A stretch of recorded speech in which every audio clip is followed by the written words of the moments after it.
Hello everyone, I am Kirti Chuk from Applied Forensic Science for Justice student group. Today I am going to talk about on the topic fingerprints. Topics to be covered in this presentation are fingerprint, type of fingerprints and significance of fingerprint. Firstly, we will talk about fingerprints. What is fingerprints? A fingerprint in its narrow sense is an impression left by the friction ridges of a human finger. Fingerprints are easily deposited on a suitable surface like glass, metal or polystone by the natural secretion of the sweat from the eccrine gland that are present in epidermal ridges. These are sometimes referred as chanced impressions. The recovery of fingerprints from a crime scene is an important method of forensic science. Human fingerprints are detailed, nearly unique, difficult to alter, and durable all over the life of an individual, making them suitable as a long-term marker of human identity. So the next topic is history of fingerprint. In ancient time, 1000 BC, archaeological evidences of Chinese and Babylon used fingerprints to sign their legal documents. In 1880, Dr. Henry Folds first suggested the use of fingerprints for the identification purpose. In 1892, scientist Sir Francis Galton laid out classification method of fingerprints.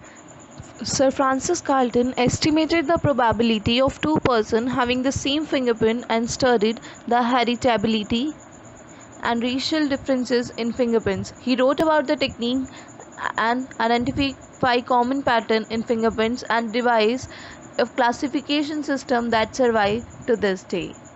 Next is Joan Visitage, a police official who devised the first workable system of fingerprint identification and pioneered the first use of fingerprint evidence in a modern investigation. He soon devised a usable system to group and classify fingerprints, which he called the dactyloscopy. Next is Sir Edward Henry, Commissioner of a Metropolitan Police of London, soon became interested in using fingerprints to nab criminals. In 1896, he added to Galton's technique, creating his own classification system based on the direction, flow, pattern and other characteristics of the friction ridges in fingerprints. Examiner would turn these characteristics into equations and classification that could distinguish one person's fingerprints from another's. The Henry classification system replaced the Bertillon system as the primary method of fingerprint classification throughout most of the world. In 1908, the first official fingerprint card was formed. In 1980, first computer database of fingerprints was developed, known as Automated Fingerprint Identification System (AFIS). Automated fingerprint identification is the process of using a computer to match fingerprints against a database of known and unknown prints. Automated fingerprint identification systems are primarily used by the law enforcement agencies for criminal investigation purpose, the most important of which is the identification of a person suspected of committing a crime or linking a suspect to other unsolved crime. What is principle of fingerprints? There are two fundamental principles underlying the use of fingerprint as a mean of identifying individuals. First is a fingerprint pattern will remain unchanged for the life of an individual. However, the print itself may change due to permanent scar and skin diseases. Second is a fingerprint is an individual characteristic. No two people have been found with the exact same fingerprint pattern. Now our next topic is type of fingerprints. Basically there are three types of fingerprints. First, visible prints or patent prints. Second, plastic prints, and third is latent prints. First we will discuss about visible prints. These are also known as patent prints that occur when a foreign substance on the skin of a finger come in contact with the smooth surface of another object. These prints leave a distinct ridge impression that is visible with the naked eye without technological enhancement of any kind. Like blood on his hand is an example of patent prints recovered from a crime scene or a scene of interest to investigator. These foreign substances contain dust particles which adhere to the ridges of the finger and are easily identifiable when left on an object. Second is plastic prints.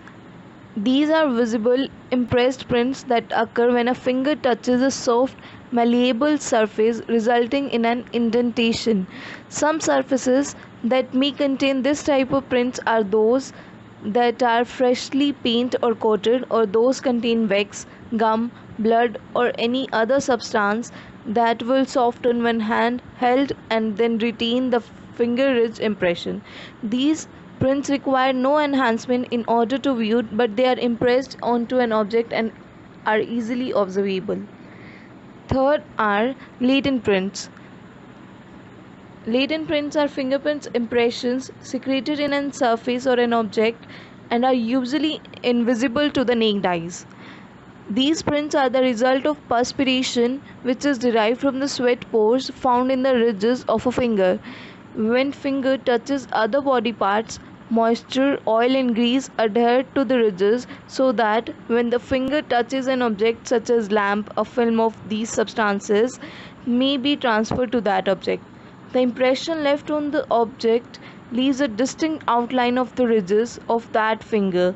These fingerprints must be enhanced upon collection, and because they serve as a means of identifying the source of the print, they have proven to be an extremely valuable over the years in the identification of its source. Now we will discuss about type of fingerprint pattern. Fingerprint pattern are determined by the arrangement of the ridges present on the distal phalanges of the finger. There are three basic pattern type, which are arches, whorls and loops. Arch. This is the rarest type of fingerprint. In fact, about 5% of the world population have this fingerprint pattern. In this type of fingerprints, the ridges start from one side and after running upward, it takes downward course to and on the opposite side, forming a curve or arc.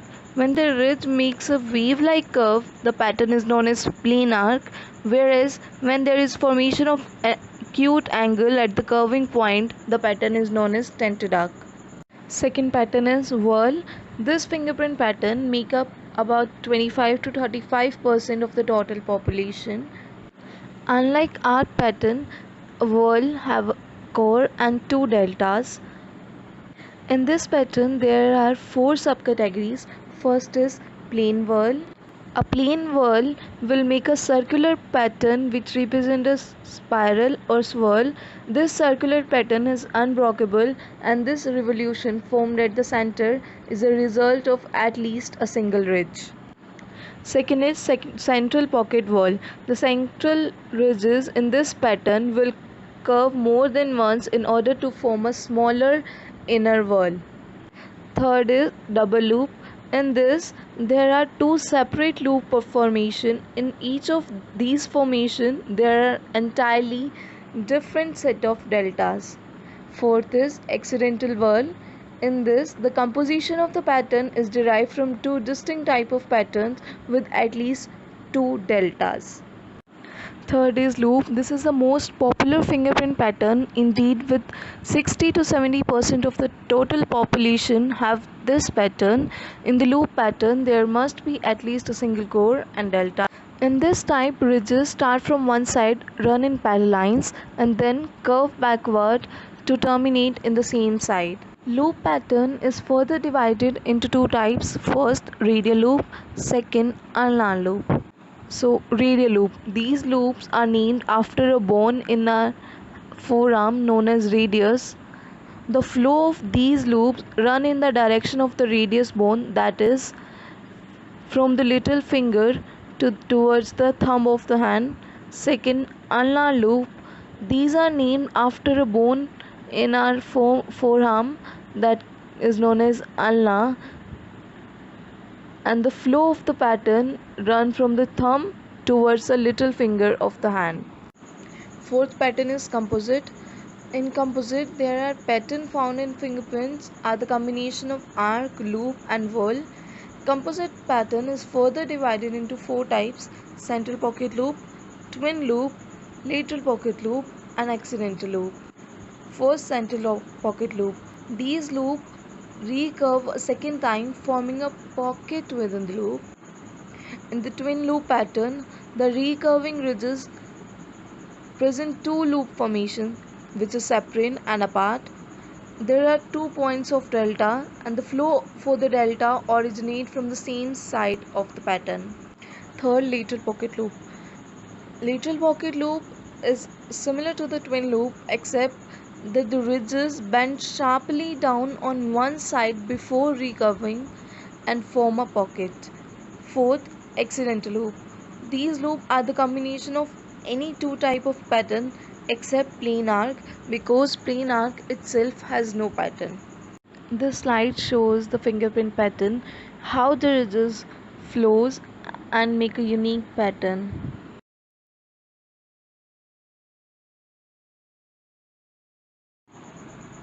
Now move on to our last topic, which is the significance of fingerprints.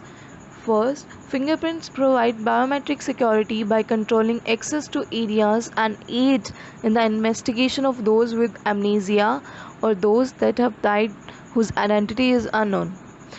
Second, fingerprints can also be of use in background checks for many purposes, from government employment to getting a firearm license. It will also be useful in the government agencies. From underdeveloped country to developed country, all government is looking for such solution that could bring operational efficiency. Fingerprint identification system could be the answer for them. Though revolutionizing fingerprints identification solution, the government could make their voter registration system, I repeat, voter registration system authentic, free from duplicate registration, and can possess faster voter registration. Fingerprints can also be useful in data safety. The more modern we get, more dependency on data we developed. From business firms to our personal life, data touches many aspects of our life. The business document, personal data, confidential data, those are some kind where we need strong security to save them.